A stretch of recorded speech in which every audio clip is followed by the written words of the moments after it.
बातम्या आणि घडामोडीसाठी आपण पहा मुंबई वार्ता न्यूज मराठी। अंबरनाथ पश्चिम फुलेनगर रामनगर राम मंदिराच्या पाठीमागे असलेली 25 ते 20 वर्षापासून वसलेली वस्ती असून या वस्तीत मागील 3 ते 4 वर्षापासून पाऊस पडत असल्याने सदर ठिकाणी राहणाऱ्या लोकांना नाहक त्रास सहन करावा लागतो।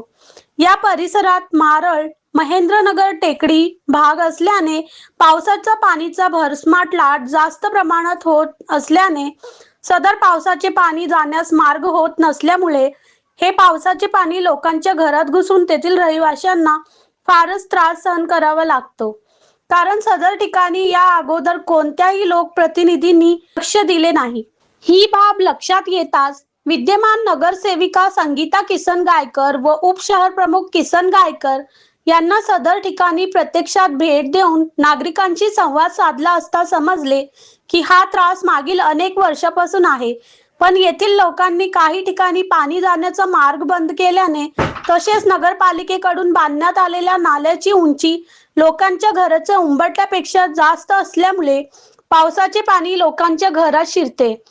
सदर प्रकरणात संदर्भात प्रथम नागरिक म्हणून अंबरनाथ नगरपालिका नगराध्यक्षा तेजश्री करंजुले यांना समजताच त्यांनी मुख्याधिकारी उमाकांत गायकवाड, इंजिनियर सुनील जाधव, गटनेते अभिजित करंजुले, नगरसेविका संगीता किसन गायकर, उपशहर प्रमुख किसन गायकर, संबंधित अधिकारी यांच्यासह परिसरातील नागरिकांना घेऊन पाहणी केली।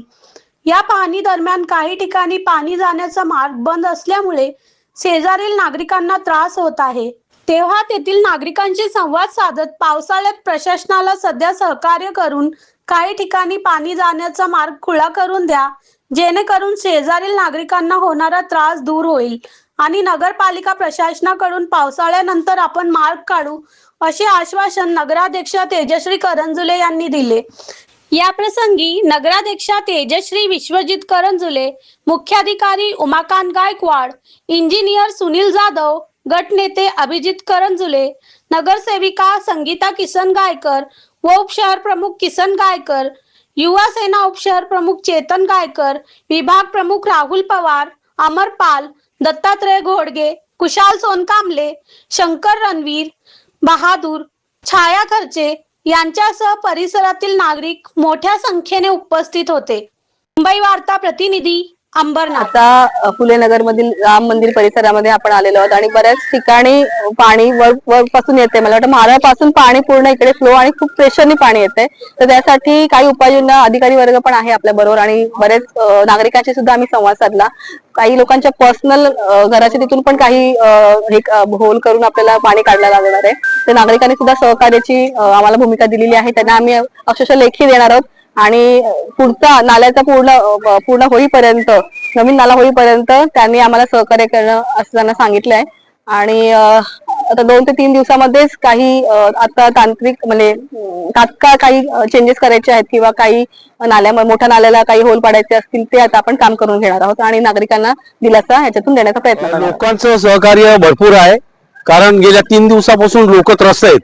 घरामध्ये प्रचंड पाणी घुसलं होतं, सगळं साहित्य खराब झालं। आम्ही सुद्धा एक नगरसेवक म्हणून त्यांच्या बरोबरच आहोत आणि मॅडमला आज शेवटी सर्व स्टाफला, अधिकाऱ्यांना, प्रशासकीय अधिकाऱ्यांना, सीओ साहेबांना आणि मॅडमला आज सकाळी मी जाऊन सांगितलं की तुम्ही या रामनगर राम मंदिर परिसरातील लोकांची काय परिस्थिती आहे इथे प्रत्यक्षात तुम्ही पहा।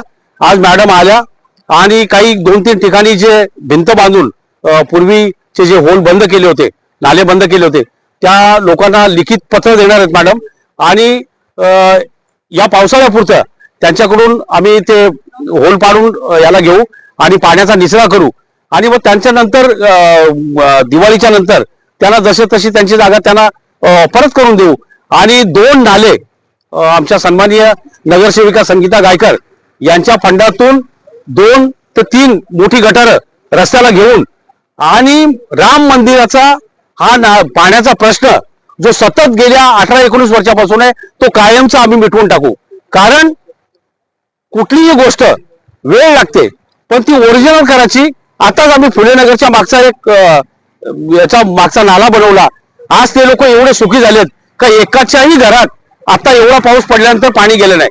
तशाच प्रकारे राम मंदिरचे सुद्धा 2 ते 3 नाले नवीन बांधून 5-5 फुटाचे पुढच्या वर्षी आम्हाला किंवा नगरसेविकाला कोणीही आमच्या घरात पाणी घुसला म्हणून फोन करणार नाही, याचं मी आज तुम्हाला पहिल्यांदा पूर्णपणे आश्वासन दिलेलं आहे.